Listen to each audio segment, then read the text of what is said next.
Yang Berhormat Ipoh Timur, silakan Yang Berhormat Sempurna. Terima kasih Yang di-Pertua. Assalamualaikum. Bismillahirrahmanirrahim. Assalamualaikum warahmatullahi taala wabarakatuh. Salam sejahtera. Terima kasih Yang di-Pertua kerana beri ruang dan peluang untuk saya turut membahaskan belanjawan walaupun saya dah minta daripada pagi awalkan sikit dan Ketua Parti, Presiden Parti. Terima kasih banyak. Tuan Yang Ketua, ekonomi negara kita dijangka akan berkembang lebih baik pada paras 4.5 hingga 5.5% pada tahun hadapan. Didorong oleh permintaan tinggi pasaran tempatan dan aktiviti ekspor. Faktor perkembangan ini juga digerakkan oleh peningkatan gaji minimum serta kadar pengangguran menurun. Kita doakan negara kita di landasan yang diharapkan oleh rakyat di seluruh kawasan di negara ini. Walaupun kerajaan dijangka menikmati peningkatan hasil yang lebih tinggi, iaitu kurang 5.5%, tetapi kerajaan terpaksa belanja hampir 99% daripada hasil ini untuk membayar belanjaan mengurus belanjawan 400 bilion, almost 99% of the budget of 400 billion is spent on pengurusan. Tetapi kerajaan terpaksa belanja hampir sebahagiannya, manakala untuk pembangunan akan dibayar melalui hutang yang ada. Dan saya berharap dengan usaha yang ada, pihak kerajaan akan dapat sedikit sebanyak mengatasi masalah keadaan pengangguran, kemiskinan dan ketidakupayaan masyarakat kita di peringkat bukan hanya bandar di luar bandar. Dan saya akan bangkitkan dan persoalkan banyak tentang delivery system yang ada. Tidak ada artinya kos yang begitu banyak ya yang dibelanjakan oleh negara kita, tapi hutang juga banyak. Namun demikian masalah rakyat masih. Harapan saya di peringkat awal ialah belanjawan ini fokus to bring down cost of living. Fokus on reducing the cost of business yang ada di negara kita. Kalau kita berupaya untuk mengurangkan cost of living, bukan hanya dengan imbuhan, bantuan keuangan, pemberian, seperti kerajaan dahulu, BRIM, berbagai, tapi kita reduce the cost dan reduce the cost of doing business. Maka ini akan dapat meletakkan negara di landasan yang sepatutnya. Datuk Yang di-Pertua, baru-baru ini apabila saya turun ke bawah berjumpa dengan rakyat khususnya di bandar-bandar utama bandar di Sabah seperti Keningau, Tulip, Pitas, di Ladatu dan di Kudat. Mengikut data yang dikeluarkan oleh Persatuan Majikan ya, Sabah, sebanyak 32% syarikat ataupun sejumlah 11,395 yang beroperasi di Sabah telah pun tutup operasi mereka sepenuhnya. Oleh kerana keadaan ekonomi yang tidak sihat, walaupun laungan Sabah Maju Jaya. Atas laungan saja Sabah Maju Jaya. Tapi banyak dah masalah peniaga-peniaga yang tutup di Sabah. Sudah berdekad lamanya mereka berniaga dan terlibat secara langsung dengan aktiviti perniagaan di kawasan setempat. Paling banyak adalah perniagaan yang membabitkan makanan dan juga barangan keperluan harian ataupun kedai runcit. Perkara ini amat membimbangkan kerana puncak pendapatan dan mata pencarian banyak keluarga terjejas. Dalam masa yang sama, perniagaan melibatkan rantaian permintaan dan pengeluaran. Sudah pasti pembekalan barangan yang dibekalkan barangan ke kedai-kedai tersebut sebelum ini tidak lagi dapat meneruskan penjualan barangan mereka. Saya menyambut baik inisiatif kerajaan untuk menaikkan gaji minimum daripada 1,500 kepada 1,700. Namun perlu berimbang.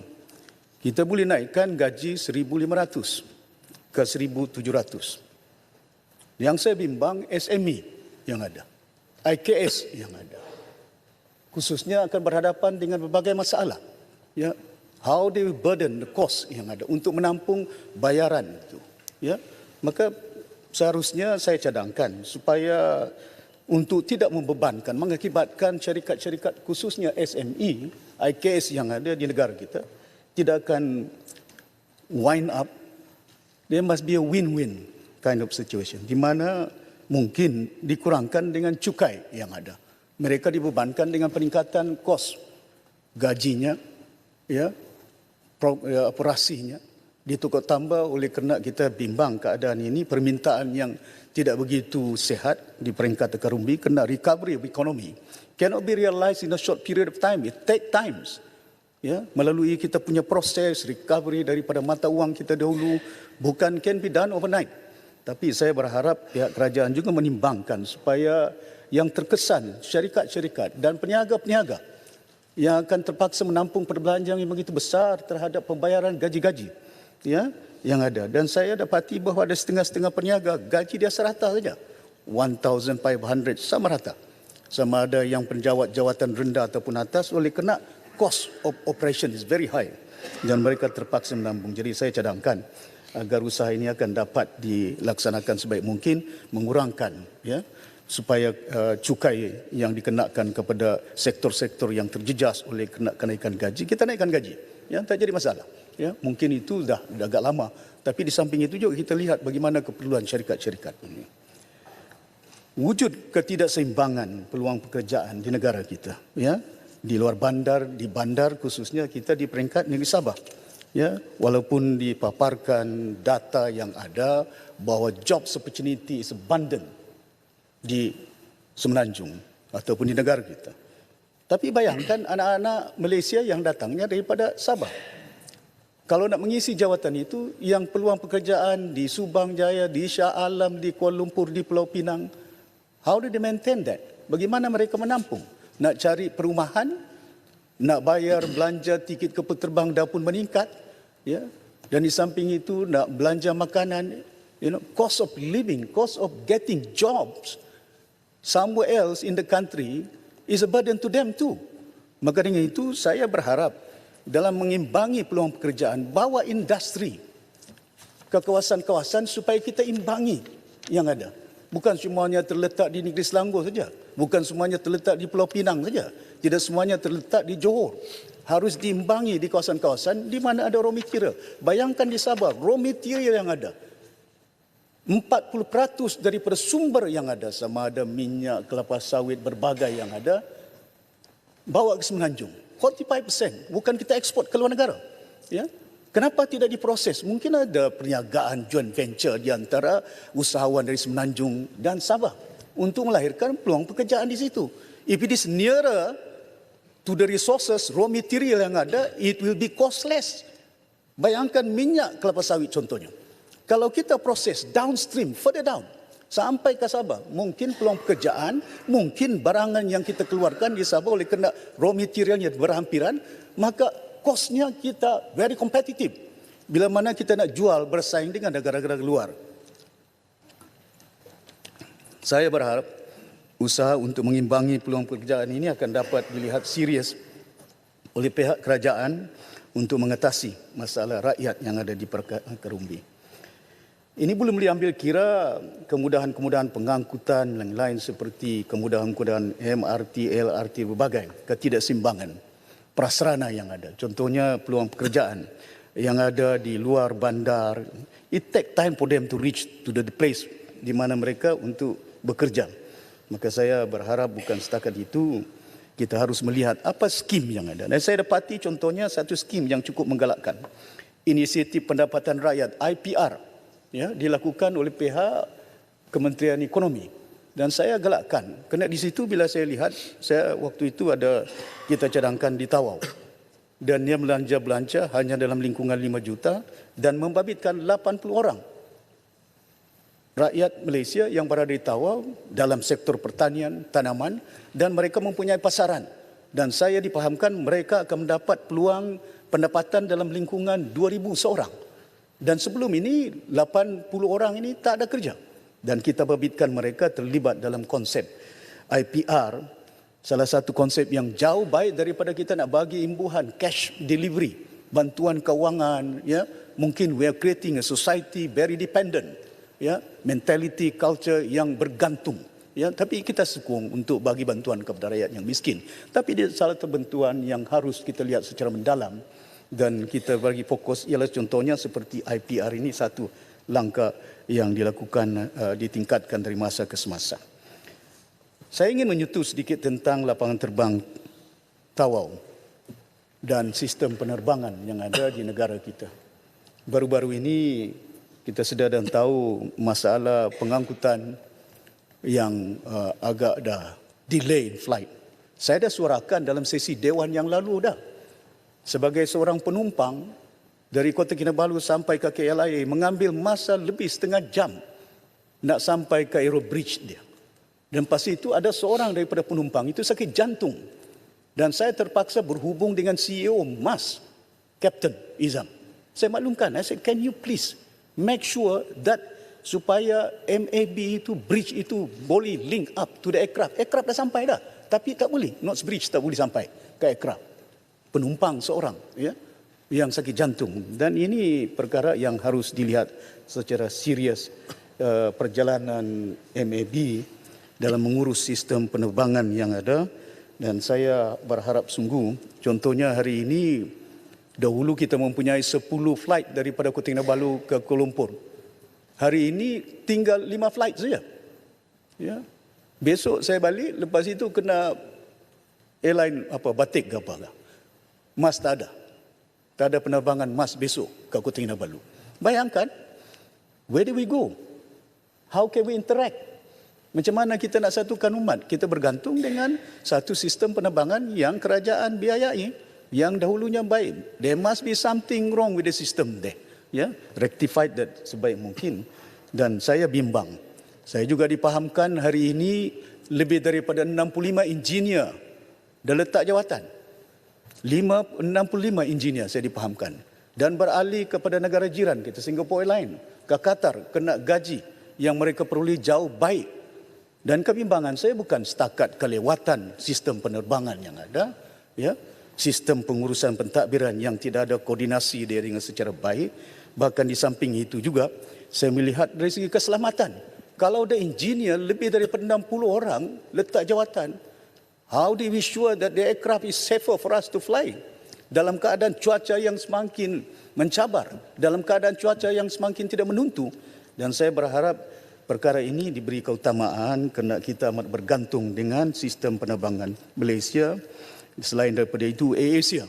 Kerana masa itu saya masih ingat masa saya Ketua Menteri. Saya bagi pinjam AirAsia 300 juta, ya, daripada kerajaan.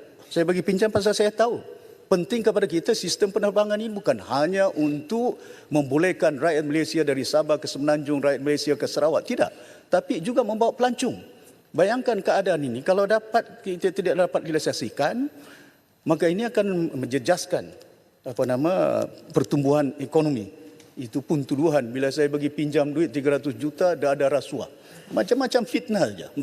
Saya sokong tindakan rasuah yang ada. Ambillah tindakan sebaik mungkin terhadap pihak-pihak yang telah terbabit dalam sektor-sektor ini. Bank, Sabah Bank Development, belanja duit sampai non-performing loan dalam lingkungan 5 bilion. Tak ada tindakan, saya dah hantar dengan Jabatan Audit untuk tindakan harus diambil untuk mengatasi masalah ini. Saya juga yang bertanya kepada pihak Kementerian Pengangkutan. Saya dengar bahawa MASWING akan diambil alih oleh pihak Kerajaan Sarawak. Dan saya ingin bertanya sama ada dari segi subsidi pengangkutan luar bandar yang dahulu memang sudah ada antara Sabah Sarawak, ya, peralihannya sama ada dia masih berkekalan ataupun tidak, ya. Dan saya berharap kalau keadaan ini tidak dapat direalisasikan, saya bimbang peningkatan harganya kerana MAS tak ada penerbangan Malaysia Airlines 737 dari Kota Kinabalu ke Sendakan, dari Kota Kinabalu ke Tawau. Dah bergantung daripada MASWING. Kota Kinabalu ke Sendakan, Sendakan ke Tawau mengambil masa, ya. Dan saya bimbang sangat kalau sekiranya tidak ada subsidi yang diteruskan ataupun diberikan seperti yang sedia kala ada, dan ini membimbangkan saya. Datuk Yang Dipertua, saya juga ingin menyentuh tentang sektor kesihatan. Dalam belanjawan pada kali ini saya dapati bahawa sektor ini juga mempunyai peruntukan yang begitu besar, 45 bilion. Dan saya dah suarakan dalam belanjawan dahulu, di antara dua kementerian, satu kesihatan, satu pendidikan, 45 bilion. Tapi saya sedih menyatakan di sini keadaan yang berlaku.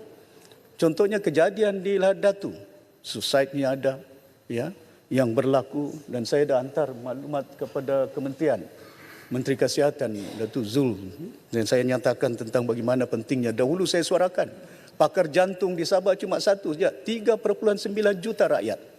Ya. Pakar jantung spesialis untuk nak buat bedah. Ya, ada pakar-pakar lain, cuma satu. Bila kita bersuara tambah 2, 3 saja.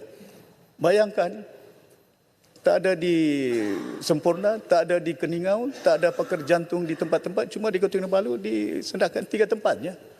Dan keadaan ini membimbangkan di Sabah ini seluas kawasan Kinabatangan saja, seluas negeri Pahang. Lahad Datu lagi luas. Kawasan Lahad Datu dari luas lagi daripada negeri Perak. Bayangkan satu kawasan itu bukan mudah bagi kita nak mendapat kemudahan kesihatan. Dan saya berharap sungguh kesihatan ini bukan hanya berita baik yang kita nak siarkan, nak sebarkan, 45 bilion sistem pengangkutan. Daripada mula lagi, Yang Berhormat Chua Jun Ming, Menteri Kesihatan, saya dah suarakan dah.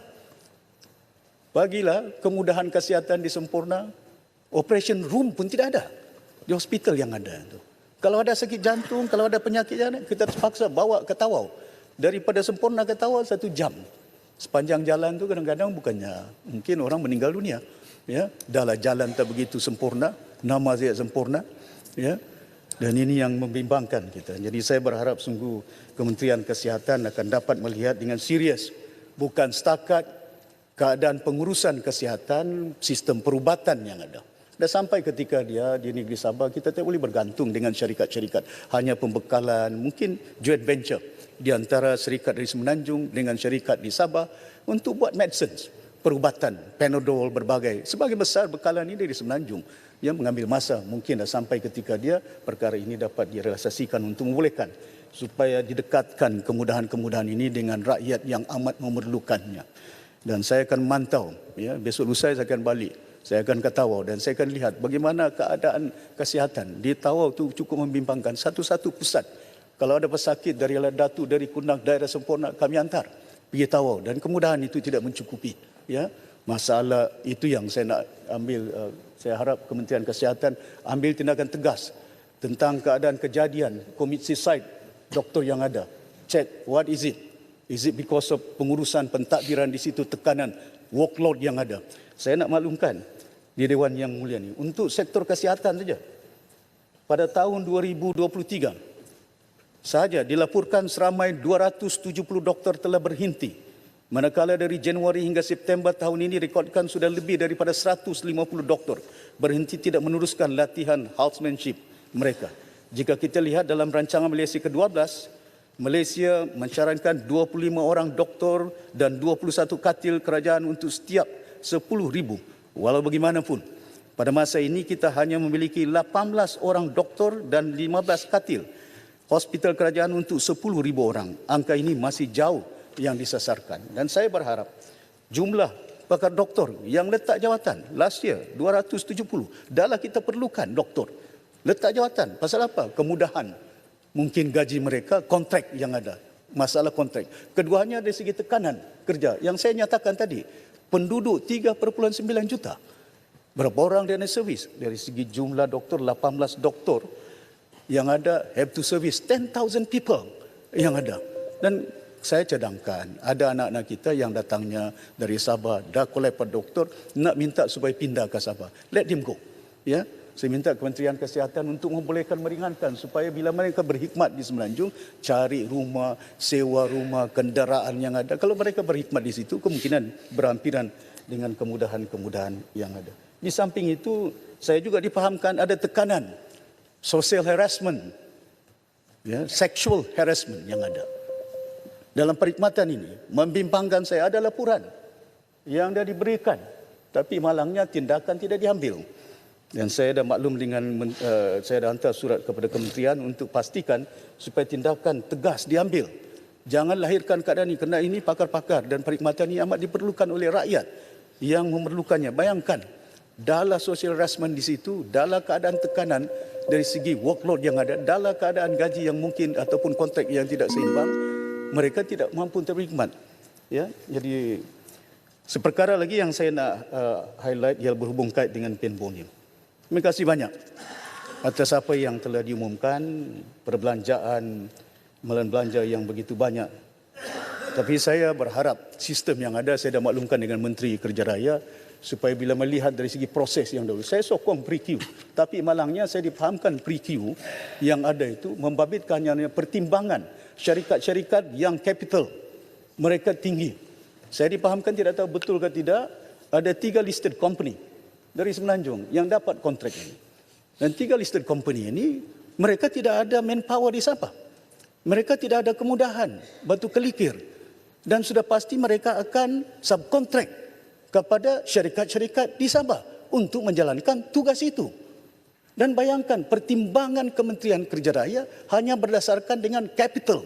Oleh kerana kewangan syarikat-syarikat yang ada di Sabah mungkin tidak sampai 1 bilion, 2 bilion, maka mereka tidak layak untuk mendapat projek sebegitu besar.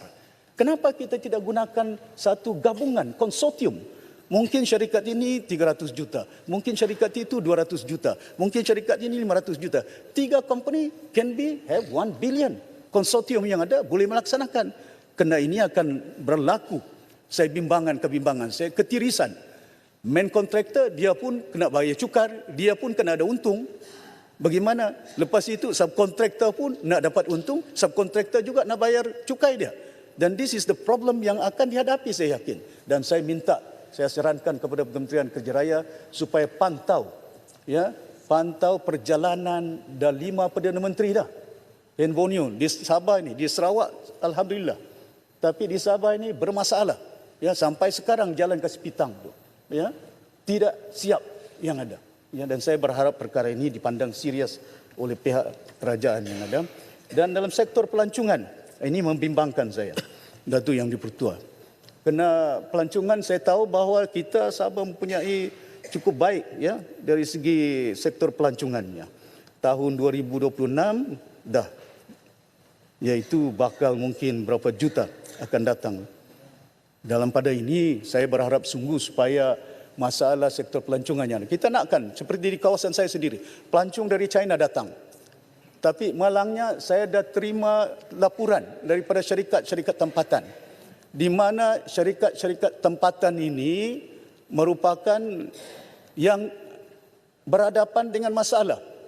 Masalah di mana mereka bersaing dengan syarikat-syarikat yang diwujudkan oleh pelancong-pelancong daripada China.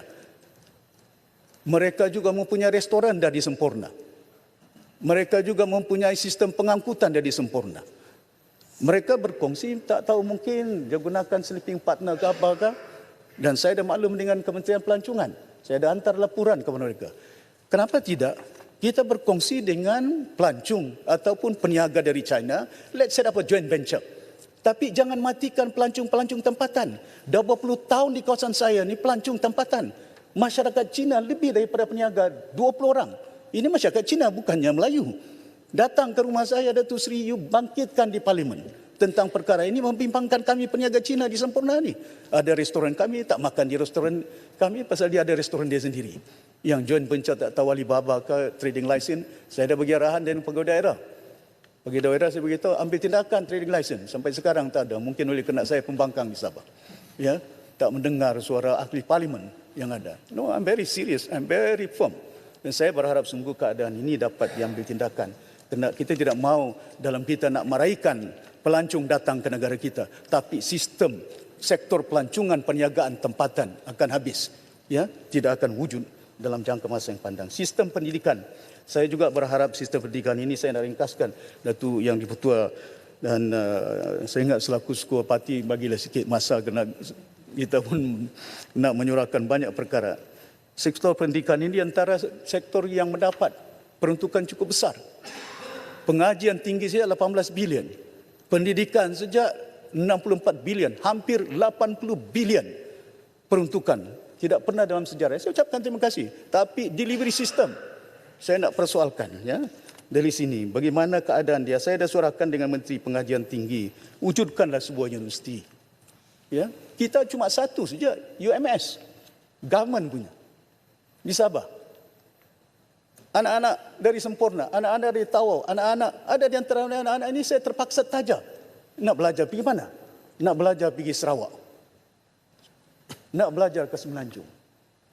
Penerbangan, school fee mereka membebankan. Kadang-kadang itu yang saya lihat perkara ini cukup penting. Dah banyak belanja sangat. Dan saya berharap dah sampai ketika dia ada 60 tahun lebih dah. Kita membentuk Malaysia ini, lahirkanlah. Ya, kalau tak ada pun universiti di situ, tapi cawangan dia, contoh di Tawau. Ataupun tidak di Ladatu. Kerana dia daerah besar daripada Sempurna. Ya, tapi untuk membolehkan supaya jangan nanti pengijahan belanja anak-anak kita ditampung, ditaja oleh masyarakat yang tidak ada keupayaan dia.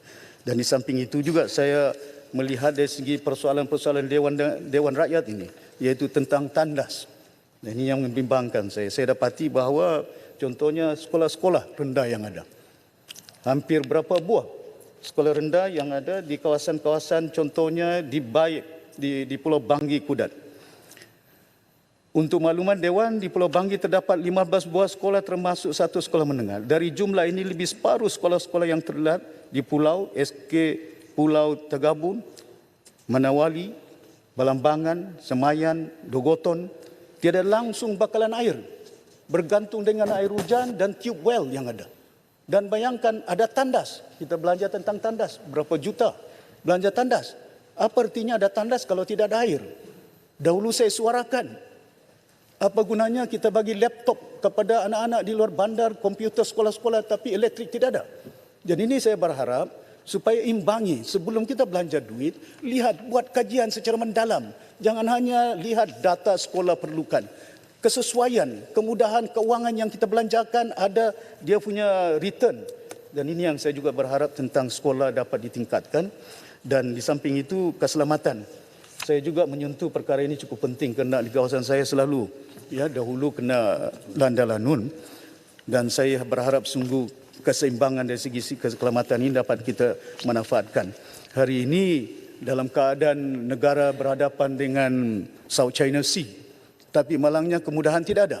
Bayangkan bila ada kejadian di Ladatu, Tandoan dahulu dan terpaksa kapal terbang daripada Labuan, jet fighter have to be brought to Ladatu. Tidak ada helikopter pun terpaksa daripada Labuan yang membimbangkan saya di bawah. Jadi saya harap sungguh. Bukan banyak sangat yang lanun di Perak ni, di Lumut. Tapi di Lumut dah banyak kapal perang dah. Gunakanlah, bagilah, hantarlah kat Sabah untuk mempertahankan. Di situ ada Indonesia, di situ ada Filipina, di situ ada South China Sea. Where the threat is, balance. Where the needs of resources and assets is, must be done. Sempurna, masa sudah tamat. Ya, saya minta satu perkara Datuk Ketua tentang 40% ini. Perkara ini cukup penting kepada kita. Saya berharap sungguh ini bukannya suara yang kita katakan ini perlembagaan. Datuk Speaker, perlembagaan cukup penting. Kalau kita baca jadual 112, cuma saya repeat. Dan ini berhubung kait dengan contohnya disebut di situ. Ya.